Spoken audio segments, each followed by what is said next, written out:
अस्सलाम वालेकुम दोस्तों, आज जो हमारे साथ मेहमान मौजूद हैं उनकी कहानी बहुत ही ज़्यादा ज़बरदस्त है, इंटरेस्टिंग है। इनकी कहानी शुरू करने से पहले, इनसे आपको मिलवाने से पहले मैं आपको इनके बारे में थोड़ा सा बता देता हूं।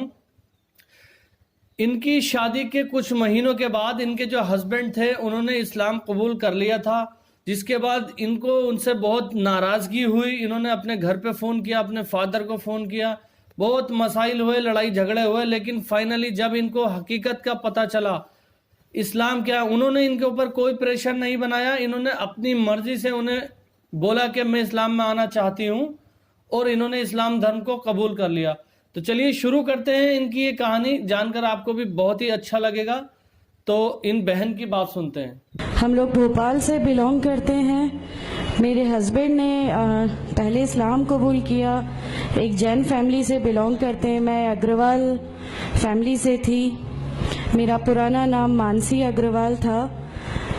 और मेरे हस्बैंड ने जब इस्लाम कबूल किया तो मेरे लिए मेरी लाइफ का बहुत एक शॉकिंग इंसिडेंट था। मैंने फर्स्ट टाइम किसी को पहली बार देखे, मैंने किसी को नमाज पढ़ते हुए देखा। मैंने अचानक, ये अक्सर करके एक पर्टिकुलर टाइम होता था और ये घर से कहीं चले जाते थे और मैं इनसे पूछती थी कि आप कहाँ जाते हैं, तो ये रिप्लाई करते थे, this is none of your business, you have to do your job. तो मैं भी खामोश हो जाती थी। बाकी मेरे फादर इन लॉ से अक्सर इनकी डिबेट और सब कुछ हुआ करता था, बट मुझे नहीं समझ में आता था कि ये डिबेट क्या है, ये लोग किस बात पे इतना ज़्यादा, मतलब इनका डिबेट इतना एग्रेसिव मूवमेंट्स पे कैसे आ जाता है। तो बाकी फिर एक धीरे धीरे जब मुझे ये इस्लाम के पहले तो ये लोग नहीं बताए, बट फर्स्ट टाइम जब मैंने इनका फजर की नमाज थी और अचानक मेरी नींद खुली और मैंने इनको नमाज पढ़ते हुए देखा। मैंने इनसे पूछा कि आप क्या नमाज पढ़ रहे हैं, क्योंकि सिर्फ टेलीविजन पे देखा था कि हाँ ऐसे जो करते हैं वो नमाज के एक्शंस हैं।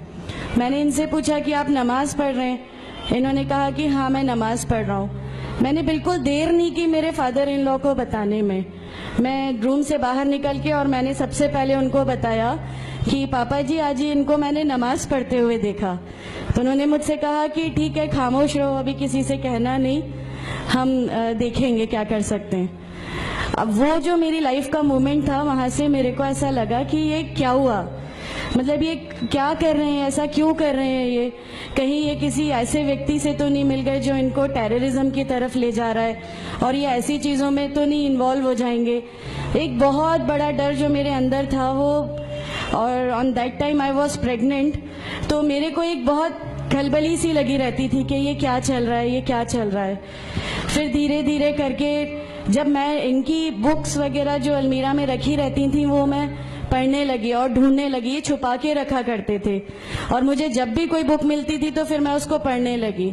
तो मुझे उसमें ऐसा कुछ लगता ज़रूर था कि पता नहीं कुछ है, कोई डिफरेंट चीज़ है, क्योंकि मैंने देखा कि इनके अखलाक, इनकी सब चीज़ें बिल्कुल चेंज हो गई। जो ये पहले थे उससे ये बिल्कुल अलग हो गए। तो मुझे ऐसा पर्सनली लगता था कि इस प्लेटफॉर्म ने इनको ऐसा क्या दिया जो मेरे हस्बैंड को बिल्कुल चेंज करके रख दिया। मतलब अल्हम्दुलिल्लाह ये उस समय कोशिश करते थे कि जो नबी की सुन्नतें हैं, जो हमारे नबी सल्लल्लाहु अलैहि वसल्लम ने किया, अपनी वाइफ की मदद करना, अपनी वाइफ के साथ किस तरह उसके हुकूक की अदायगी करना, ये सब कुछ वहाँ अल्हम्दुलिल्लाह करने लगे। और मुझे जो इनका ये ड्रास्टिकल चेंज था, जो इनको इस प्लेटफॉर्म पे आए हुए 6 मंथ्स या 1 ईयर हुआ होगा, वो देख के मेरे लिए एक बहुत बड़ा मीनिंग, एक सरप्राइज था कि ये क्या हुआ। फिर उसके बाद मुझे लगा कि नहीं, मैं भी अब इसको जानती हूँ, मैं भी अब पढ़ूंगी। और फिर मैं अपने फादर इन लॉ और इनकी डिबेट सुनने लगी। तो जैनिज्म में गॉड कॉन्सेप्ट है ही नहीं। हर वो व्यक्ति जो बहुत ज़्यादा इल्म हासिल कर लेता है, बहुत ज़्यादा नॉलेज हासिल कर लेता है, तो वो एक लिमिट पर आकर नौजुबिल्लाह गॉड का वो मुकाम हासिल कर लेता है और लोग उसी की फिर पूजा करने लगते हैं, उसी की वर्शिप करने लगते हैं। तो मेरे दिमाग में, मैं अग्रवाल फैमिली से थी, तो मेरे दिमाग में था कि नहीं, हमारे जो भगवान है वो 3-4 हाथ वाले हैं, इनका क्या एक ही गॉड है जिसको जाके आपको पूजना है। तो नहीं, मैं इनसे तो कुछ नहीं मांगूंगी, 3-4 हाथ वाले भगवान ही होते हैं, ये नहीं कुछ वो ऐसा रखते। तो वहां से एक थोड़ा सा डिस्ट्रैक्शन मेरे को गॉड कॉन्सेप्ट का आया। और ईश्वर है जो इस दुनिया को चला रहा है, ये हमेशा मेरे एक जहन में रहता था। तो मुझे मेरे फादर इन लॉ कहीं ना कहीं उस प्लेटफॉर्म पे आके गलत लगने लगे कि नहीं, ये जो कह रहे हैं वो सही है और इनकी जो डिबेट है उसका एंड जो है वो ये सही है। फिर धीरे धीरे करके मुझे इनकी चीज़ों पे यकीन आने लगा, अल्हम्दुलिल्लाह। फिर हमारे एक फैमिली फ्रेंड है, उनके यहाँ ये मुझे ले गए। वहाँ पर किसी ने मुझसे कहा कि मैं बहुत बुजुर्ग हो चुका हूँ, कलीम सिद्दीकी शायद है, कलीम सिद्दीकी साहब है, मुझे उनका नाम ध्यान नहीं है अच्छे से, बट उन्होंने मुझसे कहा बेटा मैं बहुत बुजुर्ग हो चुका हूँ, मैं चाहता हूँ तुम कलमा पढ़ लो, मेरी जिंदगी रहे ना रहे, मैं आपसे मिलूं ना मिलूं, तो आप कलमा पढ़ लो। तो अल्हम्दुलिल्लाह मैंने कलमा पढ़ लिया। कलमा पढ़ने के बाद भी जब हम घर लौट रहे थे तो मैंने इनसे कहा कि मैंने सिर्फ अभी कलमा पढ़ा, अभी आप ये मत समझिएगा कि मेरे को सब समझ में आ गया और मैं इस चीज को मान लूंगी। इन्होंने कहा नहीं, तुम्हारी मर्जी, किसी में कोई फोर्स नहीं है। तो अल्हम्दुलिल्लाह अल्लाह ताला का एहसान है, उस कलमे की ताकत थी। और ये हमेशा कहते थे तुम्हें कोई दुआ मांगनी है तो तहज्जुद में मांगा करो। तहज्जुद का जो टाइम होता है वो बहुत कीमती होता है और उसमें अल्लाह ताला सबकी दुआएं कबूल करता है। इन्होंने मुझे एक दुआ सिखाई थी कि तुम एक दुआ मांगो कि या मेरे रब, अगर मेरा हस्बैंड गलत रास्ते पर है तो उसको सही रास्ते पे ले आ, और अगर मैं गलत रास्ते पे हूं तो मुझे सही रास्ता दिखा दे। अल्हम्दुलिल्लाह मैं ये दुआ कंटिन्यू मांगती थी। एक बार मेरी नींद अल्हम्दुलिल्लाह तहज्जुद में खुली और बस मैं नॉर्मल जैसे एक ध्यान करते हैं वैसा मैं बैठ गई और अपने आप अचानक दिल चाहा कि बस सजदा करूं। मेरी जिंदगी का वो पहला सजदा था और उस बहुत लंबा सजदा था और उस सजदे में मैंने मेरे रब से क्या क्या मांग लिया मुझे भी नहीं याद है। और उस समय मुझे ऐसा फील हो रहा था जैसे अल्लाह ताला खुद मुझसे बात कर रहा है, अल्लाह मेरे सवालों का जवाब खुद दे रहा है। अल्हम्दुलिल्लाह बस उसके बाद तो ऐसा लगा कि नहीं, इस्लाम हक है और इस्लाम पे ही चलना है।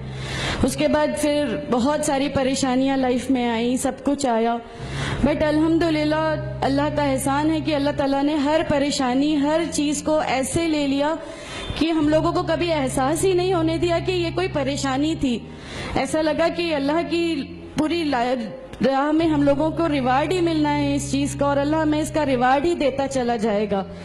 अल्हम्दुलिल्लाह बस उस समय से शुरुआत हुई थी दीन इस्लाम की। अल्हम्दुलिल्लाह आगे चल के परेशानियां, तकलीफें हर रिवर्ट की जिंदगी में आती हैं, लेकिन मैं हर रिवर्ट बहन से ये कहना चाहती हूँ कि अल्लाह की खातिर आप लोग इस दीन में आए हैं, किसी और चीज के लिए नहीं आए।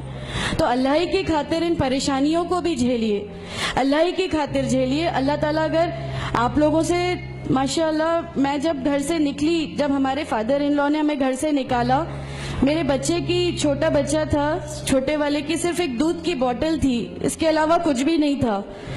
मैं जॉब करती थी, मैंने अपने छोटे बेटे को माँ के यहाँ छोड़ के जाया करती थी। मेरे मम्मी पापा बहुत ज्यादा मतलब हम लोगों से डिटैच नहीं हुए थे, एक मोहब्बत थी उनको हमसे, तो उस मोहब्बत के कारण मतलब उन लोगों ने कभी हमारा उस लेवल तक अपोज नहीं किया जो इन लॉज की तरफ से आया। तो जब मैं मेरे मायके गई और मैंने अपने बच्चे को लिया और मैंने कहा कि माँ हमने वो घर छोड़ दिया, हमें उस घर से उन लोग निकाले, ऐसा करके माँ है बहुत रोई, तुम लोग क्यों ऐसा कर रहे हो, क्या करोगे, कैसे रहोगे, दोनों छोटे बच्चे हैं, क्या होगा। मैंने कहा कि माँ आप सिर्फ एक माँ हो ना, वो मुझे 70 माँओं के बराबर मोहब्बत करता है, तो जो रब मुझे मेरी 70 माँओं के बराबर मोहब्बत करता है वो कैसे इस दुनिया में मुझे रुस्वा कर सकता है। सिर्फ एक छोटा सा ये विश्वास था, अल्हम्दुलिल्लाह उस विश्वास को रखते हुए सारी चीजें, सब परेशानियां ऐसे अल्लाह ताला ने ले ली कि उसका मेरे पास कोई मतलब कहने के लिए भी शब्द नहीं है, अल्हम्दुलिल्लाह। और मैं आप लोगों से सबसे गुजारिश करती हूँ, और अगर अल्लाह ने मुझे आप लोगों की एक ऐसी बहन बना दिया जो आपकी परेशानियां, आपकी हर उसमें, हमारा घर, हमारी सब कुछ अल्हम्दुलिल्लाह आपके लिए है, क्योंकि हम लोग ठान के बैठे हैं हमारा जीना मरना, हमारी नमाजें, हमारा सब कुछ सिर्फ अल्लाह के लिए है और यहीं से यही लेके हमको जाना है। तो उम्मीद करता हूँ आपको वीडियो अच्छी लगी होगी। अगर वीडियो अच्छी लगी हो तो मेरे चैनल को सब्सक्राइब करके बेल आइकन पर ऑल का बटन जरूर सिलेक्ट कर लेना। इंशाल्लाह इसी तरह की एक और अच्छी वीडियो के साथ फिर से मुलाकात होगी, तब तक के लिए खुदा हाफिज।